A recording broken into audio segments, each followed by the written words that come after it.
comunicación con el doctor Emiliano Rolón Ternado para el cargo de fiscal general del Estado.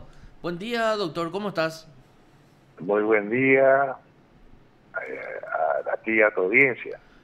Nosotros tenemos la cortina que dice hoy es un muy buen día para trabajar y realmente es un muy buen día para vos, doctor. Es un buen día, es un desafío importante, la coronación que uno pretende después de tantos años de servicio a la República. Y estamos optimistas porque el sistema nos permite seguir justamente bregando por nuestros ideales y ver definitivamente un Paraguay mejor. Doctor, cuando la presentación dentro de un juicio oral o la presentación de un hecho dentro de una acusación no se construye realmente el hecho típico, antijurídico, reprochable, y por más que el hecho sea, no sé, calamitoso y de corrupción pública, el sistema judicial no puede continuar con esa farsa jurídica. Y ese es el punto de partida que siempre es necesario y es crítico en nuestro orden vigente.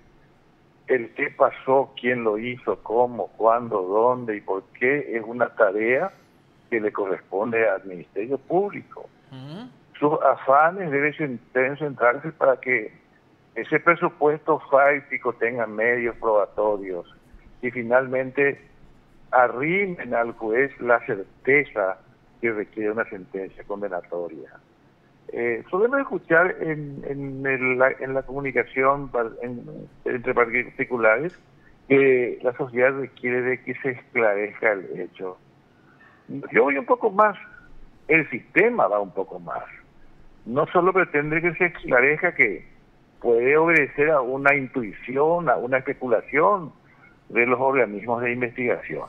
Lo que los organismos de investigación deben llevar es evidencias que arrimen a certeza al juzgador. Y ese es un tema absolutamente deficitario en nuestro modelo investigativo. Hay que decir con franqueza que tenemos déficit, por eso es que los casos, no como excepción, sino en una buena mayoría terminan en el OPAREI, o terminan con un sobreseimiento, una absolución. Ujú. Tomamos el tema con ligereza, e imputamos a la gente y después no podemos cerrar el caso.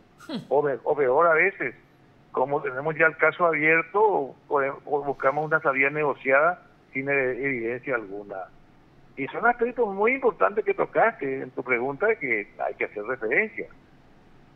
Desde la entrada en vigencia del código vos estás peleando justamente por lo último que escuché que dijiste ahora.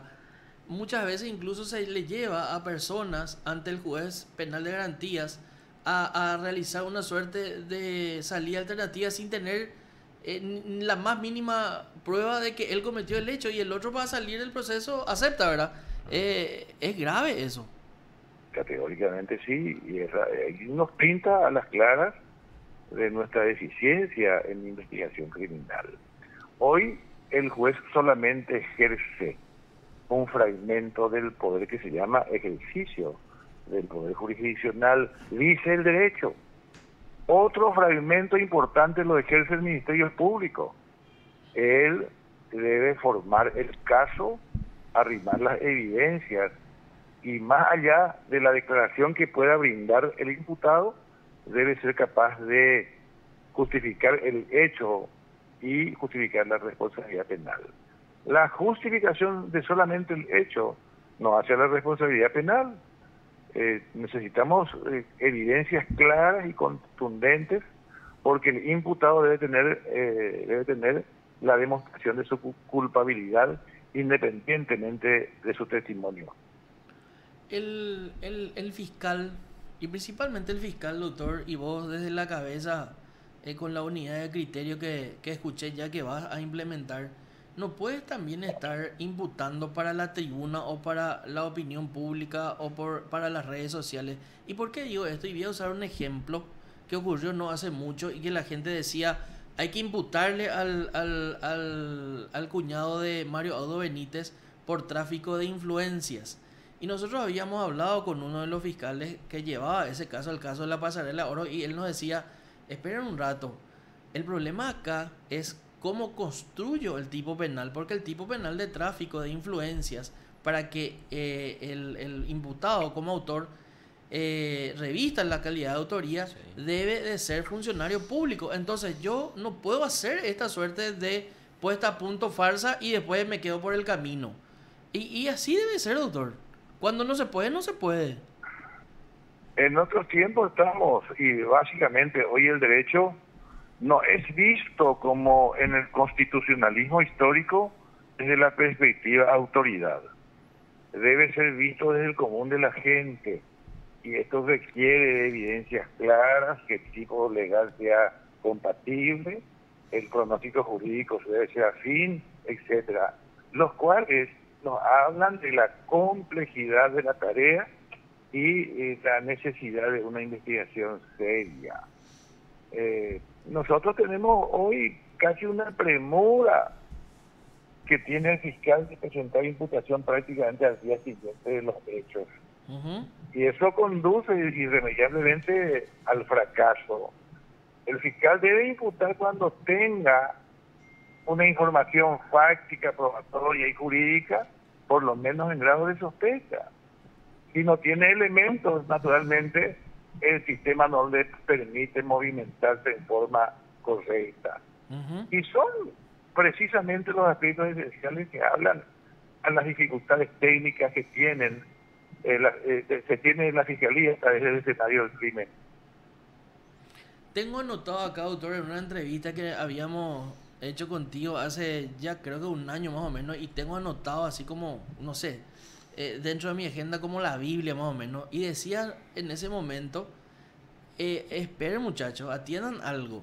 El primer, el primer, a ver un poco, la primera muralla o la primera barrera para que se determine si prescribió o no un hecho es el Ministerio Público. Él es el que tiene que en primer lugar ver si está imputando un hecho prescripto. Después el juez penal de garantías. ¿Seguís pensando lo mismo, doctor? ¿Y vas a trabajar con relación a la prescripción desde la cabeza del Ministerio Público con esa postura? Categóricamente soy un académico convencido. Empecemos el tema por la propia Constitución Nacional. La Constitución Nacional ya desdeña en su estructura al absolutismo, Uh-huh. el ejercicio del poder absoluto, tanto es así que declara la dictadura fuera de la ley. Sí. Pues entonces, distribuye el ejercicio del gobierno central en los poderes legislativo, ejecutivo y judicial. Los tres deben cogobernar en un sistema de armonía, independencia y recíproco control. Esa misma orientación constitucional se traslada al mecanismo de tratamiento y solución de conflictos en lo penal. Y entonces, del mismo modo, nosotros hoy hablamos del rol de los sujetos procesales. A la acción pública le fragmentamos el poder y le dimos la acción y la protección de los intereses difusos, comunidades indígenas, etcétera. Al Poder Judicial la tarea de decir el derecho con independencia, 248 y 255. Y al abogado tercer eslabón, independiente o componente del sistema de defensa pública, le asignamos la tarea de controlar el cumplimiento de las garantías constitucionales, que se convierte a partir de esa figura constitucional y procesal en el verdadero paladín republicano de las garantías. Doctor, es un placer hablar contigo siempre y vamos a seguir hablando y bueno, y ahora empieza una tarea política de Estado para ver la preferencia del presidente de la República y después convencer a través de tu figura al Senado para que seas ungido, ¿verdad? Definitivamente como fiscal general del Estado. Gracias por el concepto y yo le agrego que el presidente de la República tiene una tarea de gran responsabilidad y creo que como encabeza la República él tendría que tomar una decisión en base a la capacidad medible de la gente. Nuestra experiencia de 40 y más años en el sistema enfrentando en trincheras los problemas de orden judicial, a través de los cuales decidimos esquirlas, ¿cómo no? Pero enfrentamos la situación con entereza, con coraje, y creo que es eso la evaluación que él va a realizar. Confío mucho en esa probidad y en la decisión que pueda asumir. Gracias, doctor, por el tiempo y la atención. Abrazo, chao, chao. Te informó PDS Radio TV Digital. El doctor Emiliano Rolón Fernández. 3 de 3 ahora. 3 de 3. Sí. Hablaron ya los tres en el imperio de la ley. A mí me surgió la duda ahora escuchándolo al